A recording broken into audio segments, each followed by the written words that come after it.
My name is Lexi Mills. I'm 27 years old and a sergeant in the United States Army. Tonight, at the Charleston Army Ball, my dress uniform is stained with blood. Not the blood of an enemy, but my own, seeping from where my stepmother, Linda, scratched me as she dragged me across the marble floor. Hundreds of pairs of eyes were on us, but they couldn't see her nails digging into my flesh. In the deafening silence that followed a distant gunshot, she leaned in close, her voice as sweet as Carolina honey, but cold as steel. You should have never gotten in my way. Your father would be so disappointed in his useless daughter. Those words hurt more than the gash on my arm. She thought she had won. But she didn't know that under my white glove, I had just activated an emergency protocol she could never have imagined. If you've ever been made to look like the bad guy by your own family in front of everyone, let me know where you're watching from, hit the like button, and subscribe. You need to hear the rest of this story.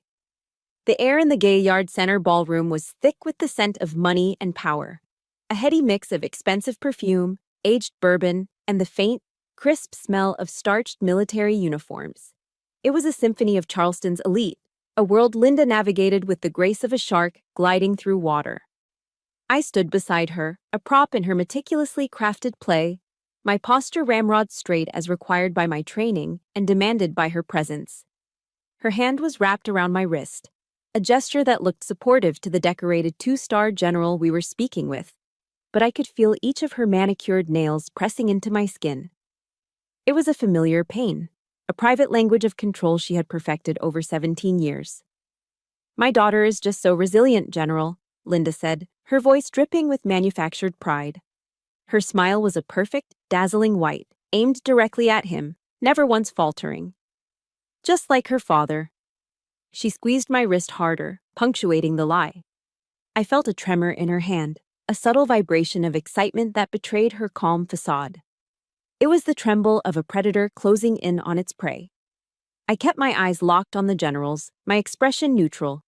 A mask of professional respect I had worn on countless missions. I would not give her the satisfaction of seeing me flinch. He saw a proud stepmother and her decorated daughter. I saw the tightening of a noose. Every compliment she paid me in public was just another twist of the rope, ensuring that when she finally pulled it taut, my fall would be that much more spectacular. The clinking of crystal champagne flutes and the low hum of conversation faded into a dull roar in my ears. The only thing I could focus on was the rhythm of her breathing, the subtle shift in her grip, waiting for the axe to fall. It fell, not with a bang, but with a sudden, chilling silence. The master of ceremonies had just finished a toast to the armed forces when a man in a dark, impeccably tailored suit walked onto the stage. He wasn't part of the program. He moved with the quiet authority of federal law enforcement. He tapped the microphone, the sound echoing through the cavernous hall like a gunshot. The room held its breath. Sergeant Lexi Mills, he said, his voice flat and devoid of emotion. It cut through the silence, and I felt hundreds of pairs of eyes pivot toward me. My name, spoken not with honor, but as an indictment. You are under investigation for a breach of national security. A collective gasp rippled through the crowd. I saw Linda's hand fly to her mouth, a perfect portrait of a shocked and devastated mother. Her performance was flawless. Whispers erupted, spreading like wildfire. Her? She looks so innocent. John Mills's daughter. Unbelievable. The words were like tiny, sharp needles, pricking at the armor I'd spent a lifetime building. But my training and the memory of those long, cold nights on my father's pier had forged that armor from something stronger than steel. They saw a traitor. I saw a chessboard, every piece moved into place with cold, calculated precision. And I knew, somewhere in the shadows, my own pieces were finally beginning to move. Two military police officers, their faces grim and professional, began to make their way toward me through the stunned crowd. The sea of dress uniforms and evening gowns parted for them. My world shrank to the space between me and them, to the glint of the overhead chandeliers on the polished silver of the handcuffs they carried. The metallic click as one of the officers opened the cuffs was the only sound I could hear. It was the sound of my reputation being locked away. But then, something else cut through the noise in my head. A sound no one else could hear. 3 distinct, rhythmic clicks in my covert earpiece. Click, click, click.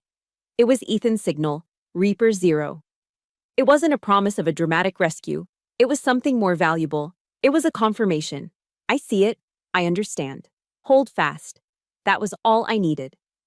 The fear that had been a cold knot in my stomach loosened its grip. I was not alone. The plan was in motion. I turned to face the MPs and held out my wrists, not in surrender, but in tactical compliance. Let them see me cuffed. Let Linda believe she had won. Let the whole world think I was broken. My father's voice echoed in my memory, a lesson he taught me long ago on that windy pier. In the eye of the storm, Lexi, be the calm. The bigger the storm, the more precious the stillness at its center becomes. And tonight, I was the eye of the storm. As they led me away, the crowd parted again, their faces a mixture of morbid curiosity, pity, and contempt. They were guiding me directly past Linda, another calculated move in her theatrical masterpiece, allowing her one final triumphant scene. She stepped forward, her face a mask of false compassion. She looked at me not with the gloating of a victor, but with the same feigned pity she had used to control me for 17 years. It was an expression that said, "See? You're nothing without me to protect you."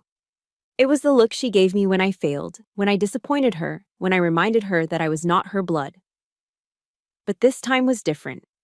For the first time, I didn't look away. I didn't let my gaze fall to the polished marble floor. I met her eyes directly, holding them with a calm, empty stare. It was a void she couldn't read, an emptiness she couldn't manipulate. It was the blank, unblinking focus of a soldier who has already assessed the threat and is simply waiting for the moment to act. And in that fraction of a second, I saw it. For the first time in my life, I saw a flicker of uncertainty in Linda Steele's eyes, a tiny crack in her perfect composure. Her play had been executed to perfection, but she had made one critical miscalculation. She never considered that the lead actress had stopped reading from her script. Linda's words in that ballroom, "Your father would be so disappointed," weren't just a random cruelty. They were a key, unlocking a room in my memory I had tried to keep sealed for 17 years. As the MPs led me away, the flashing cameras and shocked faces faded, replaced by the scent of salt marsh and pine and the image of a 10-year-old girl standing alone on a wooden pier. Linda arrived at our house in Mount Pleasant 2 months after my father's funeral. I remember the exact moment her sedan pulled into our oak-lined driveway. Before I even saw her, I smelled her. Her perfume, a cloyingly sweet gardenia, rolled into the house like a fog, suffocating the familiar, comforting scent of pine wood and my dad's Old Spice that still lingered in the air. It was the smell of an invasion. She didn't hug me, the small, grieving child standing awkwardly in the foyer. She offered a thin, polite smile, and then her eyes began to scan the room, assessing every piece of furniture, every picture on the wall, not as a guest, but as a general surveying a battlefield she was about to conquer. Her conquest was silent and swift. There was no yelling, no overt cruelty that anyone on the outside would notice. Her weapon was erasure. In the first week, she had movers take away my father's favorite armchair. It was a worn, brown leather recliner, cracked in places, with a permanent indent where his head used to rest. It was the chair where he'd read me stories about brave knights and distant galaxies. "It's dreadfully outdated," she'd said to one of her friends on the phone, her voice light and dismissive. In its place appeared a stark white leather sofa, cold, sterile, and so perfect that no one ever dared to sit on it. Then came the curtains, the rugs, his collection of nautical maps. Piece by piece, she dismantled my world, systematically erasing every trace of my father, and she did it all with a serene, gracious smile.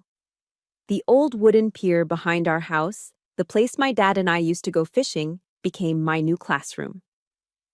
Linda decided a young lady needed to be deft with her hands. This apparently meant mastering complex sailor's knots. For hours on end, she would make me stand out there, even as the cold, damp wind whipped in from Charleston Harbor, my small hands fumbling with a coarse length of rope. "The figure 8, Lexi. Make it perfect," she would command, her voice never rising above a calm, conversational tone. She never shouted. She didn't need to. She would just stand there, arms crossed, wrapped in an expensive cashmere shawl, her silent, unwavering gaze a heavier pressure than any scream could ever be. My fingers would grow numb, the rough rope chafing them raw until they bled. I tried to hide the tiny red specks on the sisal, terrified of her disapproval. I remember one afternoon, my hands were so cold I could barely feel them, and I dropped the coil of rope into the murky water below. It sank instantly. I looked up at her, my eyes wide with panic. She didn't say a word. She didn't scold me. She simply turned her back, walked into the house, and I heard the distinct click of the sliding glass door being locked. I was left outside, alone, as the sun went down and the tide began to recede. I had to wait for hours in the encroaching darkness, shivering, until the water was low enough for me to climb down the muddy bank and retrieve her precious rope. That night, huddled on the cold planks of the pier, I learned that the worst punishment isn't pain. It's the profound, terrifying loneliness of being utterly abandoned. Her cruelty was a performance art, and it was at its most brilliant when we had guests. In front of her friends from the Charleston Society pages, she was the model stepmother. She would pull me close, her hand stroking my hair in a gesture of affection that was as hollow as her praise. "Our Lexi is so self-reliant," she would say, her voice filled with warmth. "The girl never complains." Her friends would nod in admiration, looking at me with pity and approval. I would just stand there, forcing a small smile, a silent accomplice in her deception. They didn't see the calluses on my hands hidden in my pockets, or the emptiness in my eyes that I had learned to conceal. Linda's praise was just another weapon. It twisted my suffering into a virtue, my forced silence into willing consent. It was a constant, unspoken lesson. My value was directly proportional to how much pain I could endure without breaking. She trained me to be invisible, then praised me for mastering the art. The ultimate act of this performance came when I was 12. Linda founded the John Mills Hero Memorial Fund, using my father's name as her letterhead. She threw lavish fundraising galas at sprawling plantations, standing on stage under soft spotlights, speaking about my father's sacrifice with perfectly timed tears glistening in her eyes. The local papers and magazines lauded her as the devoted widow, the selfless mother, a pillar of the community. But I knew where the money was going. It wasn't to support military families, it was to build her own empire of influence, securing business deals for her associates and buying political favors. She had stolen my father's name, his honor, and twisted his sacrifice into a stepping stone for her own ambition. My father used to teach me about knots.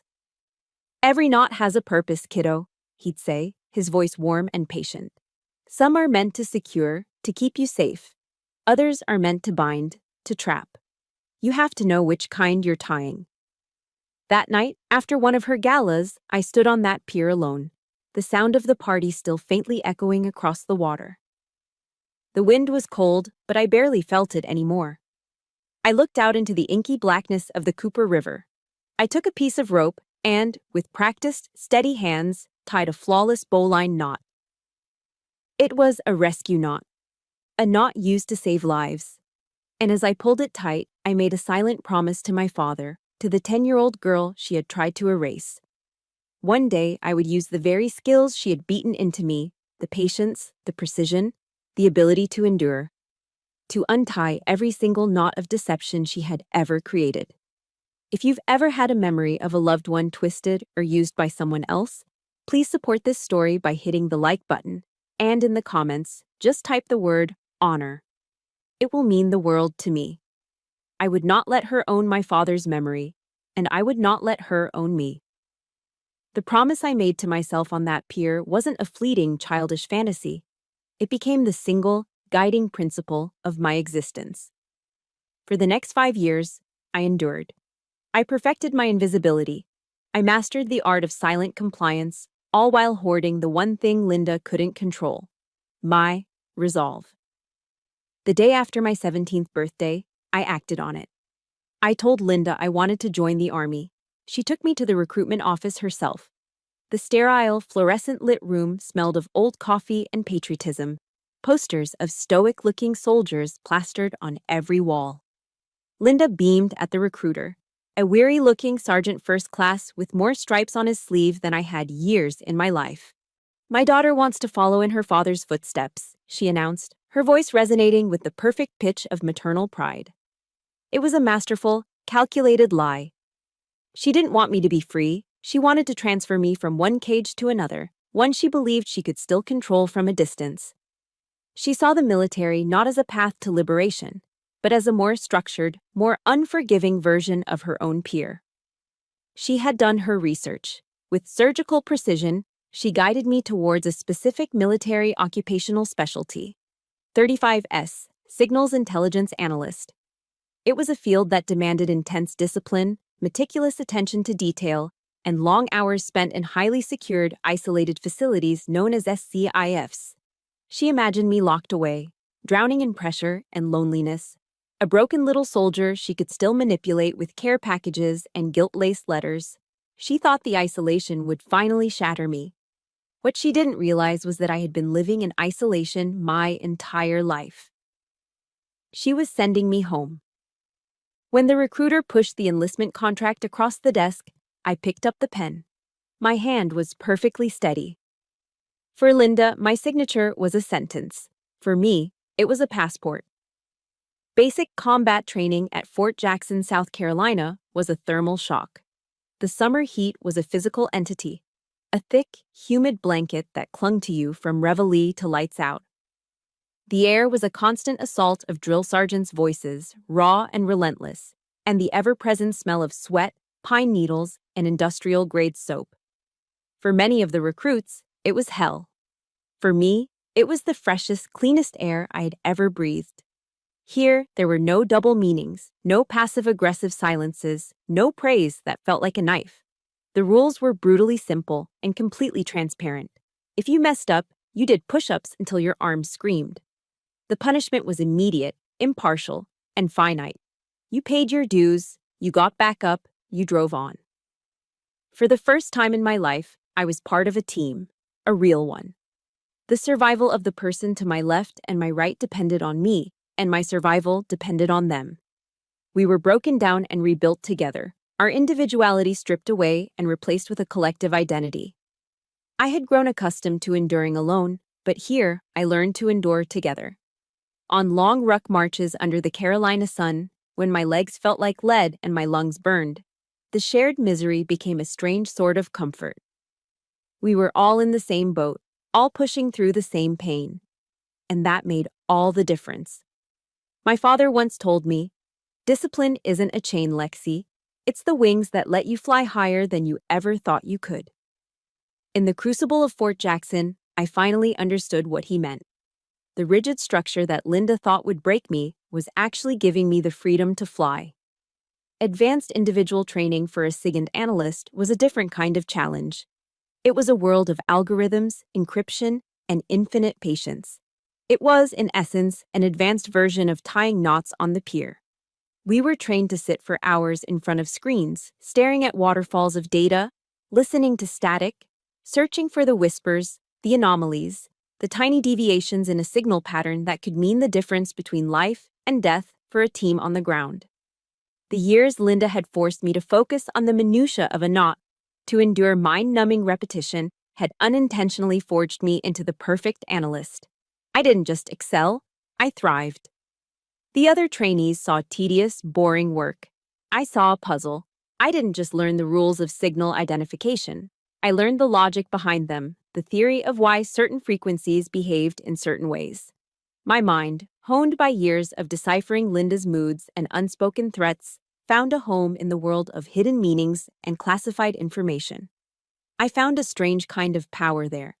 The power that comes from knowing what others don't, from seeing what remains hidden from plain sight. Linda had tried to teach me that power came from social status and manipulation. The Army taught me that true power came from knowledge and competence. I never called home. I didn't have to. Occasionally, a care package would arrive from Linda.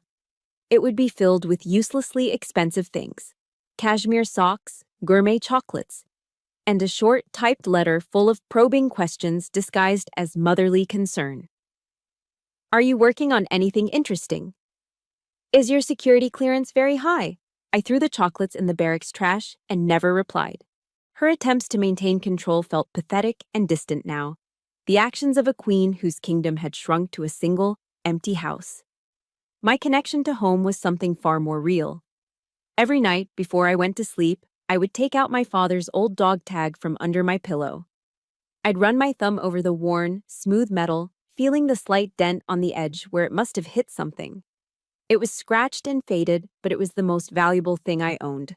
This was my true inheritance. Not Linda's fraudulent charity, not the cold white furniture in that Charleston house. It was this small, simple piece of stamped metal, a symbol of service, of honor, of a legacy she could never touch. It was a constant reminder of why I was there. I wasn't running away from Linda anymore. I was running towards the person I was meant to become. A person my father would be genuinely proud of. For years, the army was my sanctuary. It took me to Germany, to Korea, to dusty, forgotten outposts where my past felt like a distant country. The girl on the pier became a woman, a non-commissioned officer, a specialist in a field so classified that I couldn't even tell my own father about it if he were still alive. I had built a life, a career, and an identity on a foundation of competence and honor, a foundation Linda couldn't touch. Then, a new assignment brought me back, not just to the States, but to a joint task force operating out of Charleston. The gilded cage was waiting. The house in Mount Pleasant was almost unrecognizable. The familiar scent of pine and salt was gone, completely replaced by the heavy, oppressive smell of wealth. A blend of expensive Cuban cigars, imported lilies, and the faint, acrid odor of ambition.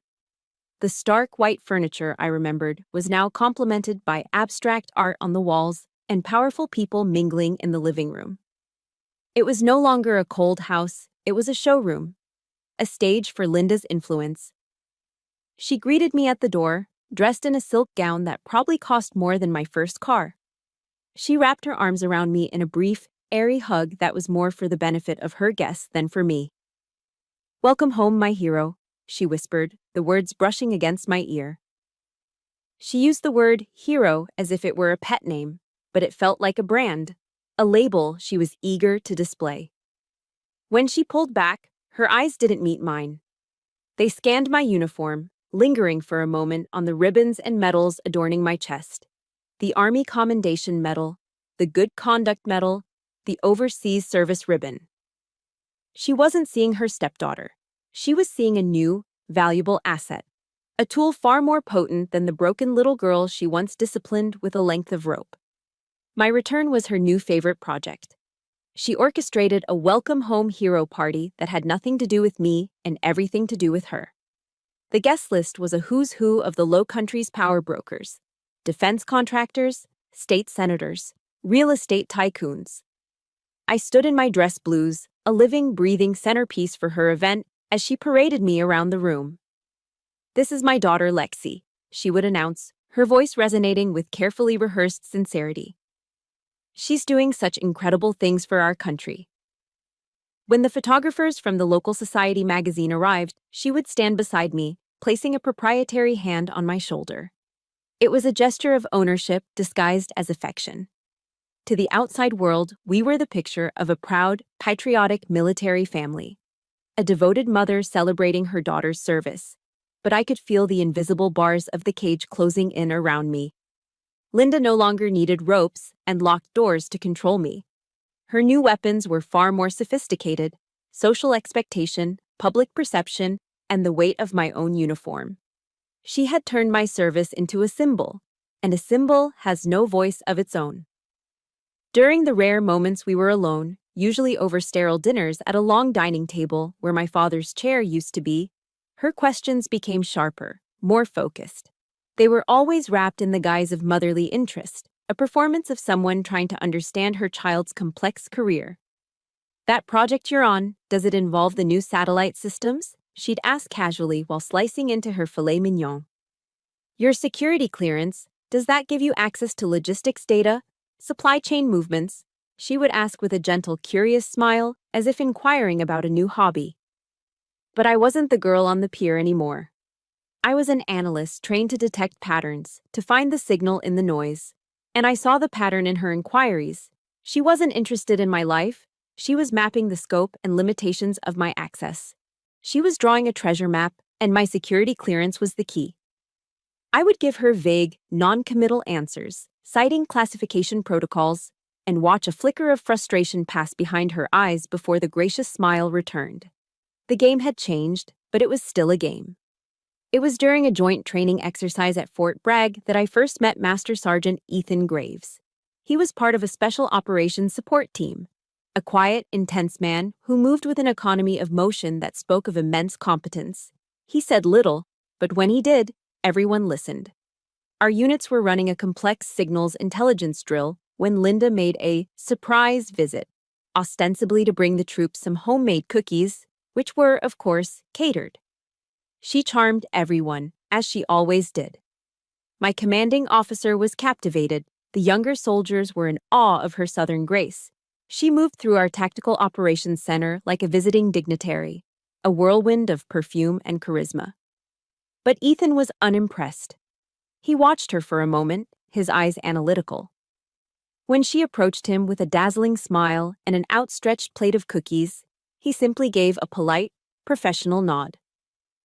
"No, thank you, ma'am," he said, and immediately turned his attention back to the tactical map on the screen. He dismissed her as easily and efficiently as he would dismiss a piece of irrelevant data. Later that day, as we were breaking down our equipment, he walked over to me. I braced myself for the usual comments. "Your mother is so charming," or "It's so great that she's so supportive." Instead, he just looked at me with his steady, unreadable gaze and said in his low, gravelly voice, "Your stepmom. She talks a lot." It wasn't a criticism or an insult. It was a simple, factual observation from a man who analyzed the world for a living. He had looked at Linda and, in less than 5 minutes, had seen through the entire performance. He saw the noise, not the signal. For the first time since my return, I felt like someone saw me, not the hero, not the daughter, not the prop. They just saw a soldier. From that day on, I knew I had an ally. Someone else who saw the world not for what it pretended to be, but for what it was. Knowing I had an ally in Ethan didn't change Linda's game, but it changed how I played it. I was no longer just enduring her manipulations. I was analyzing them, logging them, searching for the pattern. The vague sense of unease she always created had sharpened into a clear, defined threat assessment. The confirmation of that threat came on a Tuesday night. I had stopped by the house to pick up some old yearbooks from the attic for a friend's reunion. Linda was in her home office, a room that used to be my father's study. The door was slightly ajar. I was about to announce my presence when I heard her voice, low and sharp, stripped of its usual southern charm. It was her real voice, the one I rarely heard. "Don't worry," she purred into the phone. "Our investment is about to mature. The pawn is in place and ready to be sacrificed." I froze, my hand hovering over the doorknob. A cold wave washed over me, starting in my gut and spreading through my veins. Investment. Pawn. Sacrificed. The words were clinical, detached, utterly devoid of emotion. And there was no doubt who she was talking about. All the pieces clicked into place. This was never just about using my image for social climbing. It was a long, calculated operation. The nausea was immediate and overwhelming, the taste of betrayal bitter in my mouth. But right behind it came something else. A cold, stark clarity. The kind I only felt on a mission when the objective became crystal clear. The enemy was no longer a shadowy figure. She had a name and a voice. The battle had officially begun. I backed away from the door as silently as I came, my footsteps making no sound on the thick Persian rug. The game had just changed. And she had no idea. That night, back in the sterile quiet of my barracks room, I used a military-grade encrypted messaging app on a secure laptop. I sent a message to Ethan. It contained only 2 words. Need to talk. 30 seconds later, a reply appeared on my screen. A set of coordinates and a time. no questions asked. The coordinates led me to a small, dimly lit coffee shop on a quiet side street in Folly Beach, the kind of place locals go to avoid tourists. It smelled of roasted coffee beans and salty sea air. Ethan was already there, sitting in a booth in the back corner, a plain black coffee untouched in front of him. He looked up as I approached, his expression as impassive as ever. I slid into the booth across from him, and the words just came tumbling out. I told him everything. About Linda's years of subtle manipulation, her increasingly specific questions about my work, and the phone call I just overheard. I laid out the facts like I was giving a mission briefing, trying to keep my voice steady, professional. Ethan listened. He didn't interrupt, didn't offer sympathy, didn't react at all. His eyes, however, were locked on mine, focused with an intensity that told me he was absorbing and analyzing every single word. When I finally finished, the only sound was the low hum of the espresso machine. He took a slow sip of his coffee. "Okay," he said, his voice calm and level. "From this moment on, we document everything. Let her think she's in control. You're going to feed her, give her pieces of information.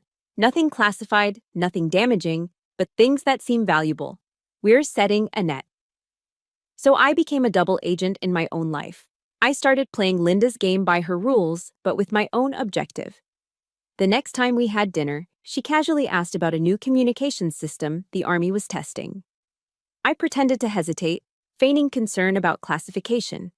Then, I relented, giving her details that were technically accurate but had already been published in a dozen defense industry journals.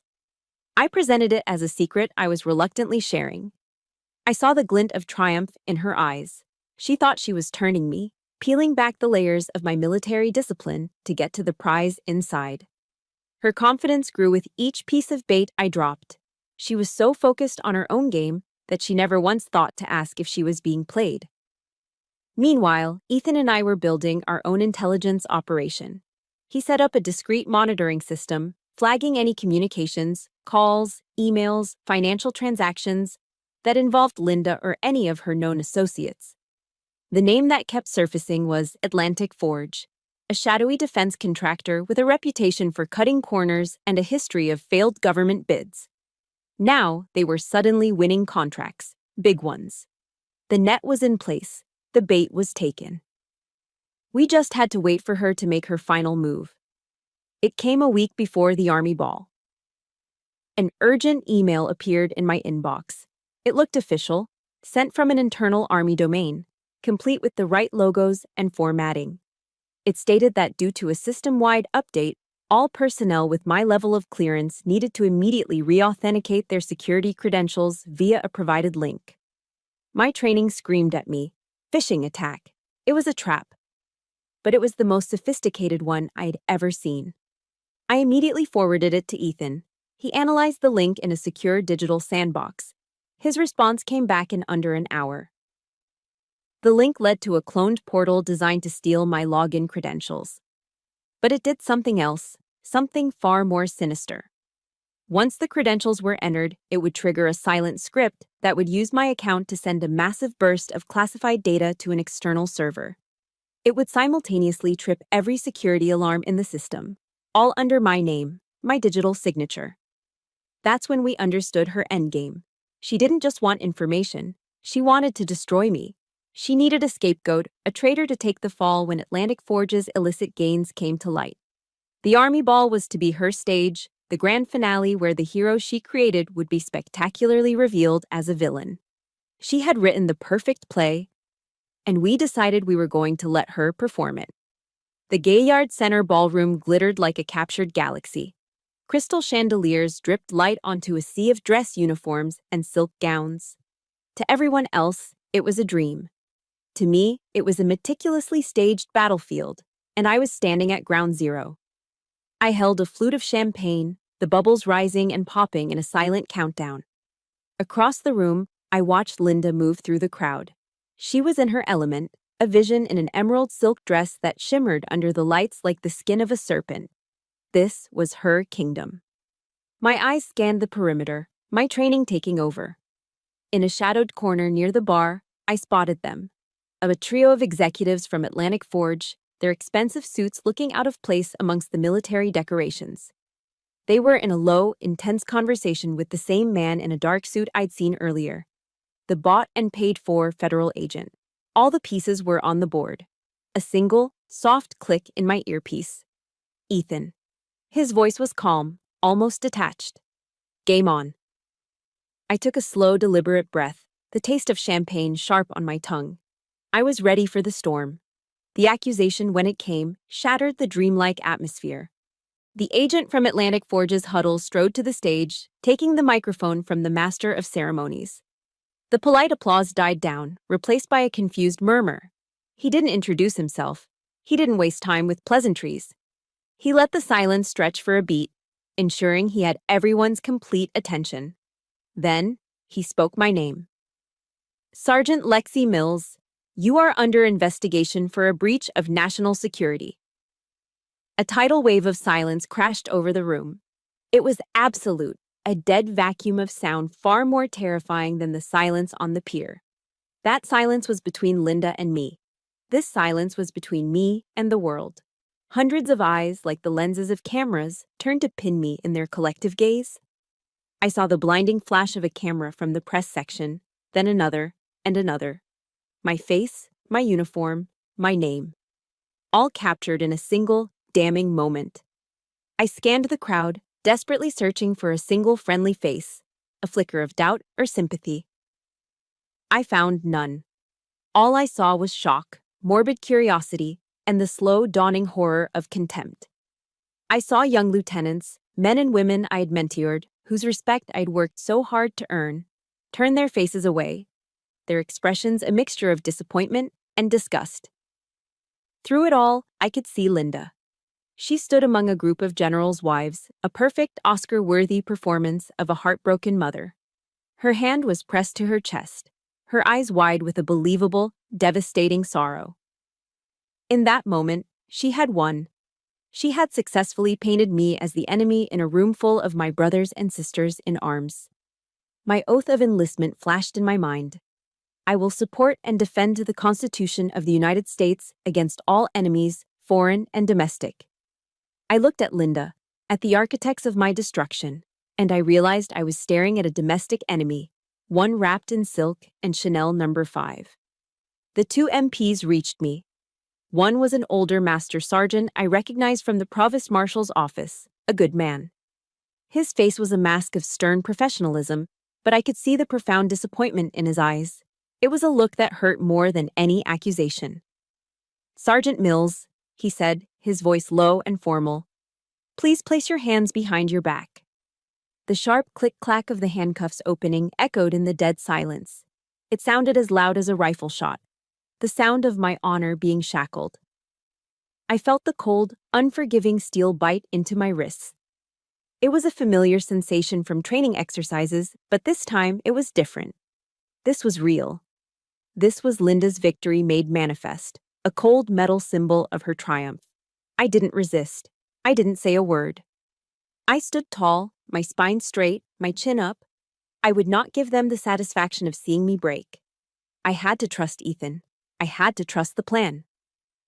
But in that moment, standing alone, publicly shamed, surrounded by the condemning eyes of my peers, faith was a fragile, flickering flame in a hurricane. They turned me to lead me out, and the path they chose was, of course, directly past Linda. She stepped forward as if to offer a final, comforting word. Her movements were fluid, graceful, every gesture designed for maximum emotional impact on the watching crowd. She placed a hand on my arm, a touch that was meant to look gentle, but felt like a brand. She leaned in close, her gardenia perfume filling my senses. Her voice a venomous whisper meant only for me. You see, Lexi, I told you. You could never win against me. She hissed, her lips barely moving. Her sweet public face was inches from mine, but her eyes were chips of ice. Now the whole world knows you're just a disappointment, just like your father always thought you were. That was the final twist of the knife. The most cruel, calculated blow she could deliver. Using the memory of the one person I loved, the man whose honor I had tried to uphold my entire life, as her final weapon. A hot surge of tears burned the back of my eyes. a wave of pure, raw grief and rage that threatened to drown me. I felt my composure crack, but I held on. I swallowed the tears, pushed them back down into the cold, hard place inside me, where I kept all the other pain she had given me. No, I would not let her see it. I would not give her that. If you believe that a person's honor is the one thing no one should ever be able to take away, please show your support by hitting the like button and type "hold fast" in the comments below. This battle wasn't over, not by a long shot. Miles away from the glittering nightmare unfolding in Charleston, the only light in a windowless room deep inside Fort Bragg came from the cold blue glow of 24 computer monitors. This was the Tactical Operations Center, the TOC, the nerve center of a unit that didn't officially exist. Here, the air was cool and smelled of ozone from the humming servers. The currency wasn't money or influence, it was data. And Master Sergeant Ethan Graves was staring at the single piece of data that mattered most. On his primary monitor, 2 strings of authentication code were displayed side by side in stark green text. To the untrained eye, they were identical, a meaningless jumble of characters. But Ethan's eyes were trained to see the invisible, the subtle tells that an enemy leaves behind. Run the packet analysis again. Cross-reference timestamp deviations, he ordered, his voice low and calm, a stark contrast to the urgency of the situation. It cut cleanly through the quiet hum of the climate control systems and the soft clicking of keyboards. He didn't look away from the screen, his focus absolute. Beside him, a young SIGINT analyst, a specialist barely out of his advanced training but with a preternatural talent for code, responded without missing a beat. His fingers flew across a keyboard, bringing up cascading windows of raw data. "Running it now, Master Sergeant," he confirmed. The seconds stretched, each one feeling like a minute. "Got it," the analyst finally said, his voice tight with discovery. "Confirmed. Latency deviation of 2.1 milliseconds in the authentication handshake. The packets were rerouted through a third-party server. Pinging the IP now, it's registered to a shell company in Estonia." That was it. The digital fingerprint, the microscopic yet irrefutable proof that the security alert triggered under Sergeant Lexi Mills's name was a sophisticated forgery. It was the whisper in the static they had been waiting for, the anomaly that confirmed the entire operation was a setup. Ethan's jaw tightened. He leaned forward, his large frame casting a shadow over the communications console. He keyed in a command on his own terminal, bringing up a secure protocol file. "Initiate Operation Iron Tide," he said. His voice was steady, almost monotone, but it carried the absolute weight of a command that set a complex and powerful machine into motion. In an instant, the atmosphere in the TOC shifted. The quiet hum of observation was replaced by the focused, efficient silence of action. Red lights blinked on a status board, and operators began executing their pre-assigned roles. The counteroffensive had begun. While one team was tasked with preparing a rapid response unit, Ethan swiveled his chair to a massive, wall-mounted monitor. With a few keystrokes, he replaced the satellite imagery with a complex web of financial transactions, a spider web of lines connecting dozens of accounts across the globe. For weeks, he and a small team of forensic accountants had been meticulously tracking the shadowy finances of Atlantic Forge, following a convoluted trail of shell corporations and offshore transfers designed to launder money and hide its source. Now, with the security alert triggered, the event they had predicted, the final piece of the puzzle fell into place. He watched in real time as a transaction completed. 20 minutes ago, a payment of 7 figures had been transferred from an Atlantic Forge subsidiary to a holding company in Delaware. That company, in turn, instantly funneled the money to a private investment account at a boutique bank in Charleston. The name on the account, Linda Steele. It was the kill shot, the direct, undeniable link between the corporate entity and the architect of the frame-up. "Get me a hard copy of that entire transaction chain, from origin to destination," Ethan commanded the financial analyst across the room. "We have her." The digital trail was clean, a perfect breadcrumb path that no lawyer could explain away. Linda's empire was built on a foundation of public image and carefully crafted lies, but it was about to be brought down by a handful of numbers on a screen.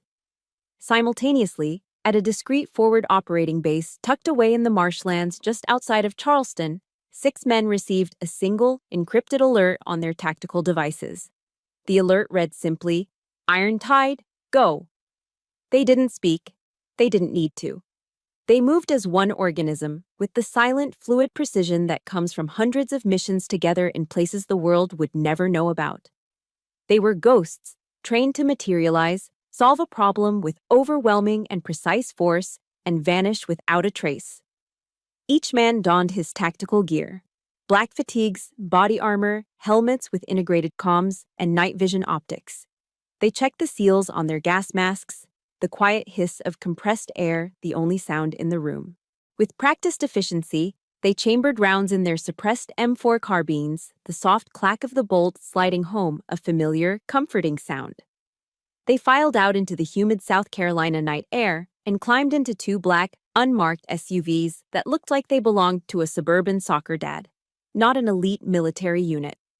The team leader, a man known only by his call sign, Preacher, studied a digital, 3-dimensional map of the Gaillard Center on a tablet mounted to his chest rig. "Reaper Zero wants a silent perimeter," he said into his throat mic, his voice a low, gravelly rasp that was barely audible over the engine's hum. "Hard seal on all exits. No one in, nobody out until we get the green light. Weapons tight. This is a snatch and grab, not a firefight."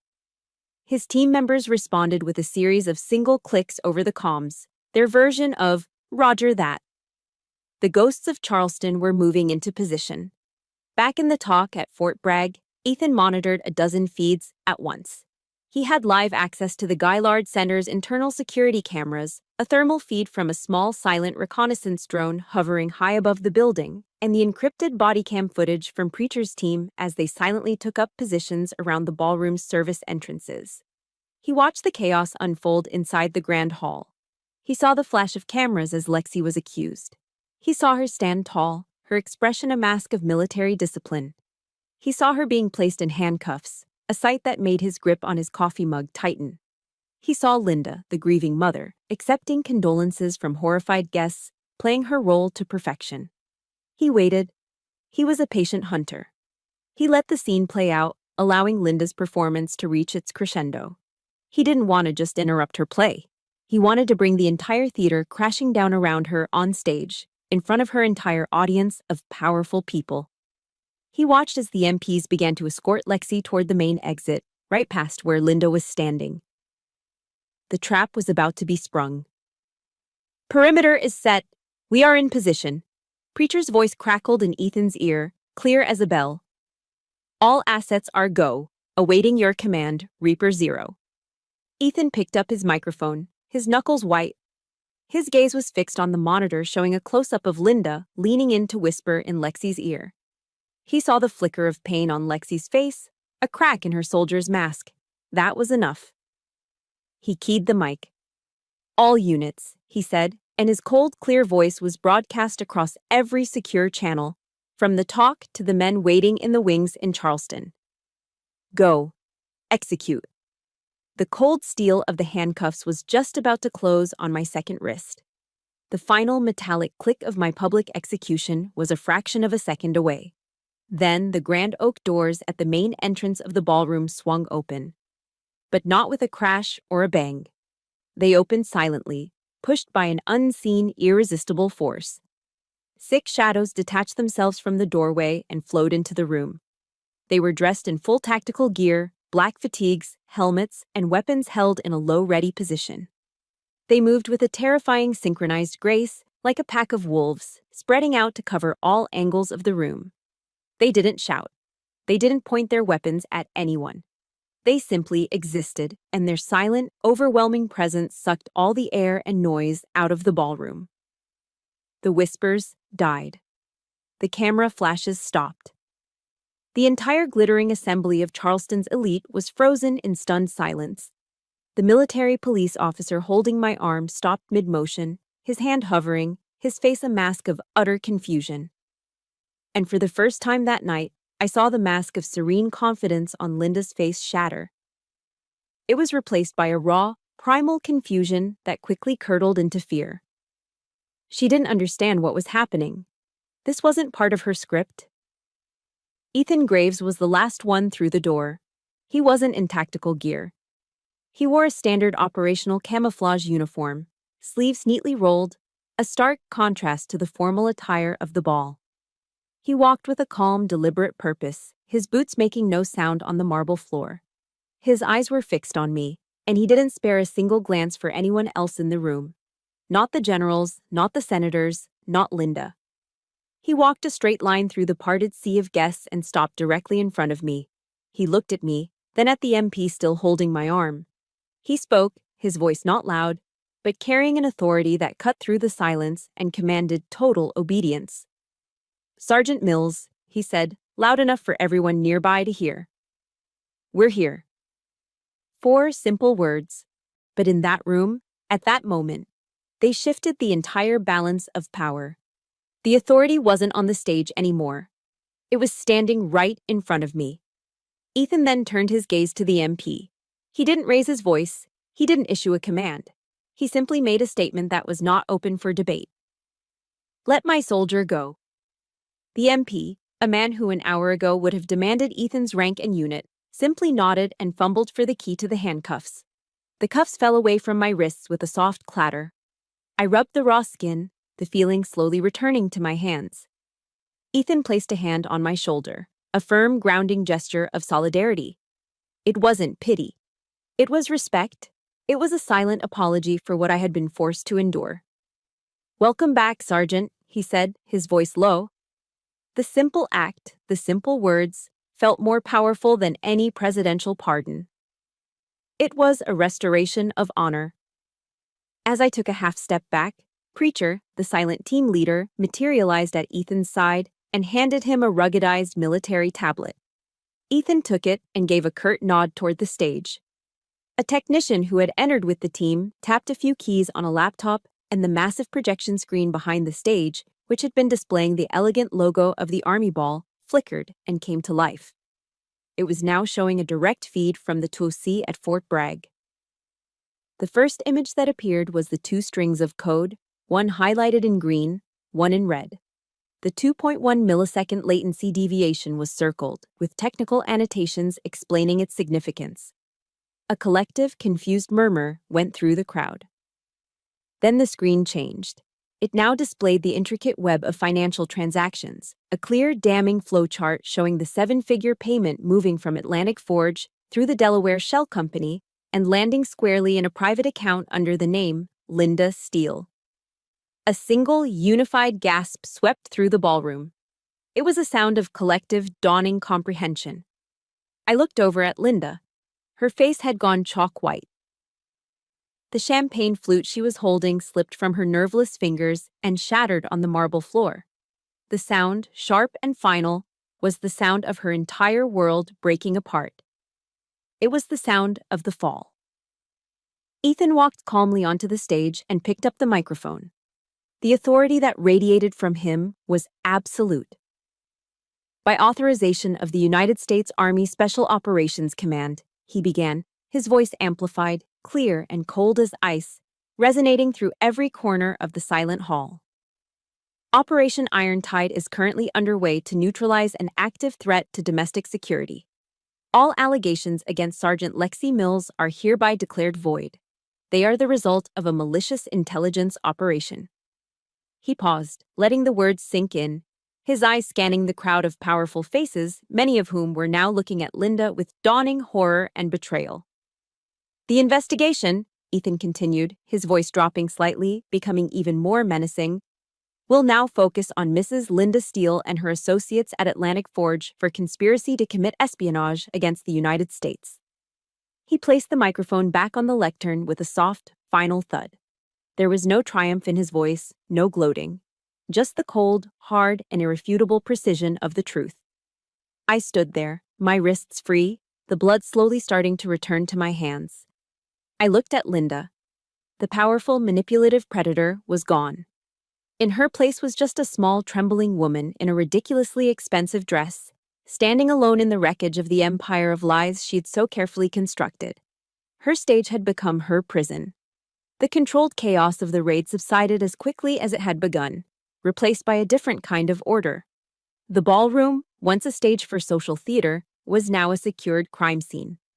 Army Criminal Investigation Division agents, or CID, moved through the dazed and silent crowd with quiet, methodical purpose. They weren't soldiers equipped for assault. They were investigators in suits, their authority just as absolute but wielded with clipboards and quiet questions instead of rifles. They began taping off sections of the room, their movements calm and orderly, restoring a sense of structure to the shattered evening. I watched as two CID agents, a man and a woman, both with the weary, patient eyes of career cops, approached Linda. She stood frozen beside a half-empty champagne fountain, a solitary figure in her emerald green dress, which now looked garish and out of place. She didn't scream. She didn't protest. The fight had completely drained out of her, leaving behind a hollow shell. All the power she had projected, all the influence she'd wielded, had evaporated in the face of cold, hard facts on a projection screen. Mrs. Linda Steele, the female agent said, her voice professional and devoid of any emotion. It was not an accusation, it was a statement of fact. You are under arrest on suspicion of espionage, conspiracy, and acts against the United States of America. The agent gestured for Linda to turn around, and she complied, her movements stiff and robotic. The agent then cuffed her hands behind her back. I heard the sound again. That sharp, metallic click-clack, the same sound that had echoed through the hall when they had come for me. The same cold steel that had touched my skin was now closing around hers. It wasn't a moment of triumph. It was a moment of symmetry. A circle, started 17 years ago on a windswept pier, had finally, irrevocably, closed. As Linda was being led away, Preacher, his face still an unreadable mask, approached Ethan and me. He spoke into his comms, listened for a moment, then lowered his radio. He spoke to Ethan, but his voice was loud enough for me to hear. Simultaneous targets are secure, Reaper 0. CEO of Atlantic Forge was apprehended at his home in Kiowa Island. The compromised federal agent and 2 associates were picked up downtown. The entire network is down. It had all happened in less than 15 minutes. An empire that Linda had spent a lifetime building, constructed on a complex scaffolding of relationships, favors, intimidation, and stolen money, had been dismantled with the speed and precision of a military operation. It had crumbled like a house of cards in a sudden gust of wind. It was a stark, brutal lesson in the nature of power. The kind of power Linda had was fragile, based on perception and deception. It was no match for the truth. I stood beside Ethan, a silent observer to the dismantling of my own past. A part of me, a part of what the guests and even my own commanders expected, was supposed to feel something. Elation, vengeance, a fist-pumping sense of victory. But I felt none of that. Instead, there was just a vast, quiet emptiness, a strange and profound silence in my soul.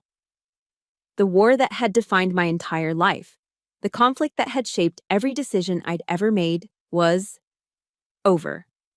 It was like a soldier returning from a long deployment. You spend so long living with the constant noise of battle that the sudden silence of peace can be more deafening, more disorienting than any explosion.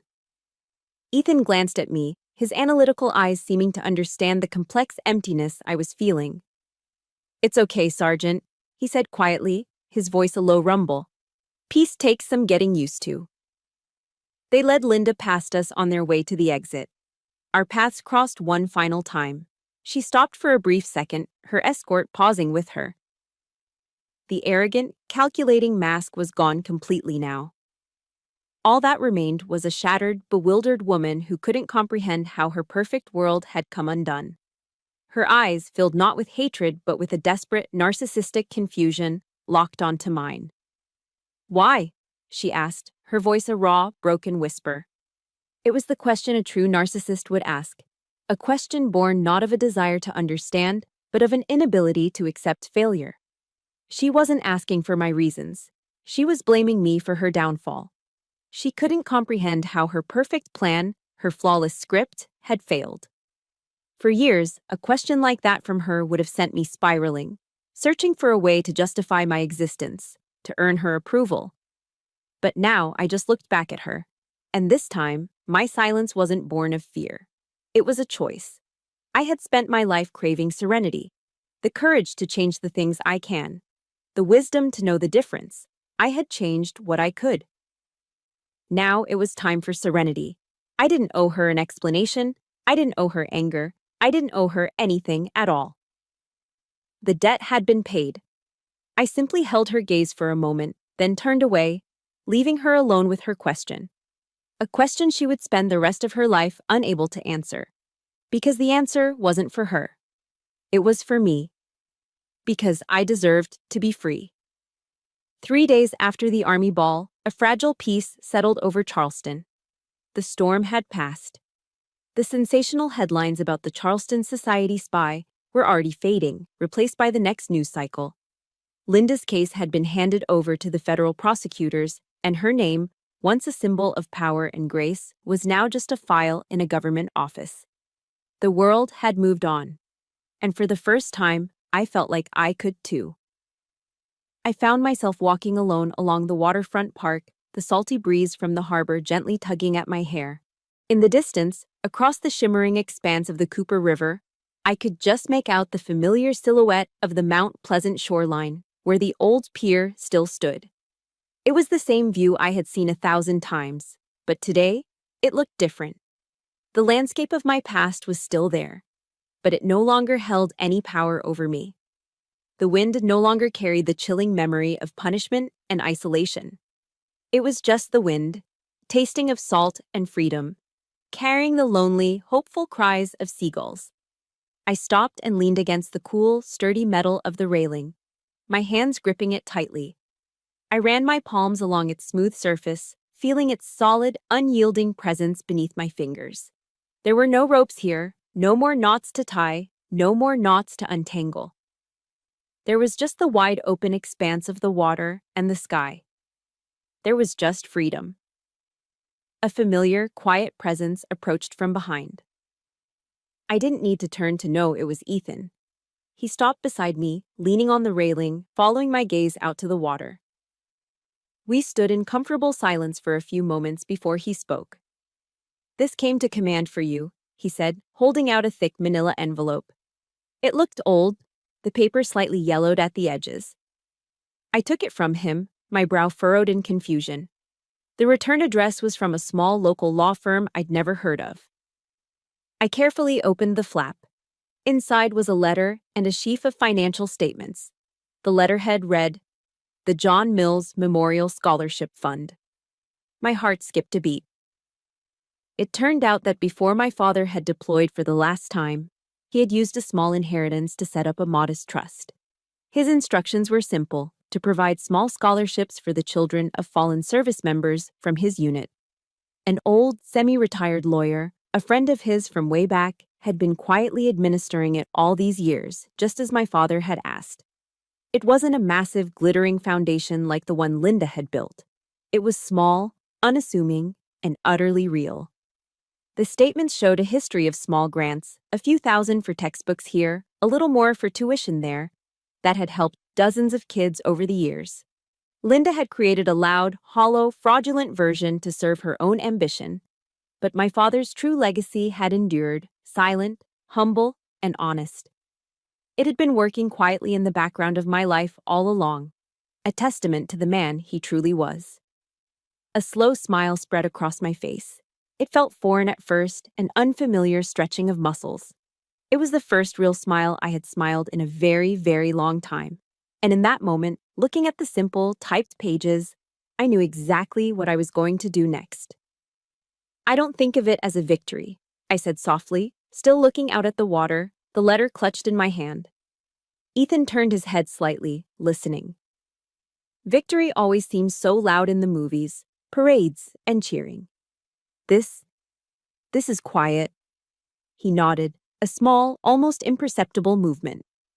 "That's the sound of the truth, Lexi," he replied, his voice a low rumble beside me. "It doesn't need to shout." We stood there for a long time, two soldiers sharing a moment of quiet peace.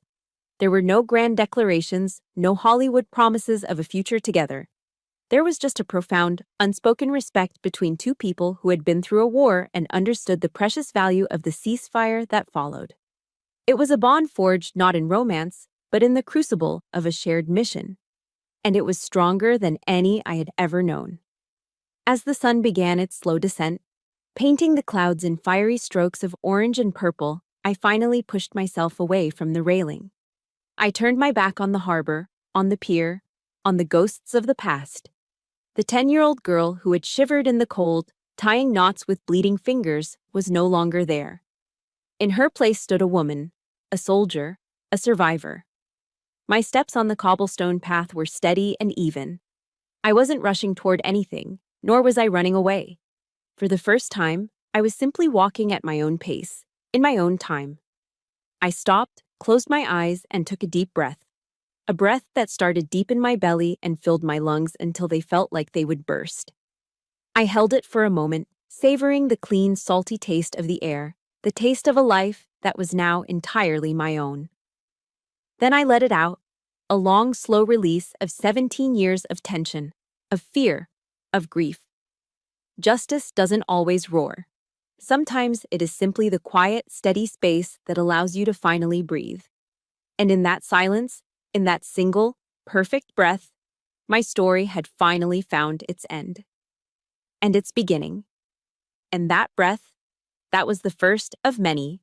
My story is proof that the knots tied by others do not have to define you.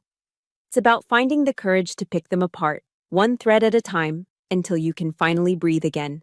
Your worth was never in their hands to begin with. If my journey has resonated with you, please help this message reach others by hitting the like button and subscribing to the channel. And if you know someone who might be feeling trapped in their own silence, consider sharing this story with them. Sometimes just knowing you're not alone is the sound of truth. Thank you for listening.